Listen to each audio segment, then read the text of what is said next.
పిల్లలు ఆడుకుంటూ చెవిలో పూసలు గింజలు పెట్టుకోవడం, లేదా మనం పడుకున్నప్పుడు చిన్న చిన్న కీటకాలు, దోమలు చెవిలోకి దూరి ఇబ్బంది పెట్టడం వంటివి ఎప్పుడో ఒకప్పుడు ఇంట్లో ఎదురయ్యే అత్యవసర పరిస్థితులు. ఇలాంటప్పుడు చాలా మంది కంగారు పడుతూ హెయిర్ పిన్స్, అగ్గిపుల్లలు లేదా సేఫ్టీ పిన్స్ పెట్టి వాటిని తీయడానికి ప్రయత్నిస్తూ ఉంటారు. కానీ ఈ చిన్న పొరపాటు వల్ల ఆ వస్తువు మరింత లోపలికి వెళ్ళి కర్ణబేరి శాశ్వతంగా పగిలిపోయే ప్రమాదం ఉంది.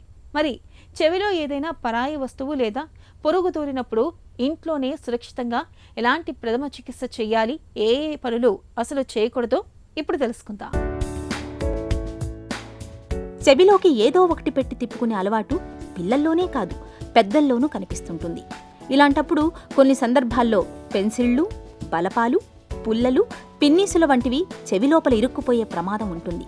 అలాగే నిద్రపోతున్నప్పుడు చెవిలోపలికి చీమలు, చిన్న చిన్న పురుగులు కూడా దూరిపోతుంటాయి. తీవ్రమైన నొప్పి, భరించలేని బాధను కలుగచేసే ఇలాంటి పరిస్థితిలో వైద్య సాయం పొందడానికంటే ముందుగా కొన్ని ప్రత్యేక జాగ్రత్తలు తీసుకోవాలి. తలను సాధ్యమైనంత వరకు కిందకు వంచి ఉంచాలి. పుల్లలు, పిన్నీసులు వంటివి చెవిలో ఇరుక్కొని బయటకు కనిపిస్తున్నప్పుడు మెల్లగా లాగుతూ తీసేయడానికి ప్రయత్నించాలి. బయటకు కనిపించినప్పుడు లోపలికి ఏదో ఒకటి పెట్టి కెలక్కూడదు.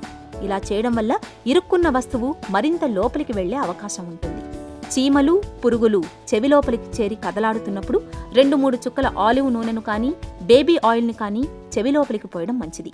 ఇలా చేయటం వల్ల అవి చనిపోతాయి. పరిస్థితి ప్రమాదకరంగా మారకుండా ఉంటుంది. చీమలు, పురుగులు కాకుండా వేరే వస్తువులు ఏవైనా ఇరుక్కున్నప్పుడు ఆయిల్ పోయకూడదు. బయటకు కనిపించకుండా చెవిలోపల వస్తువులు ఇరుక్కున్నప్పుడు సాధ్యమైనంత త్వరగా ఆసుపత్రికి తీసుకెళ్లాలి.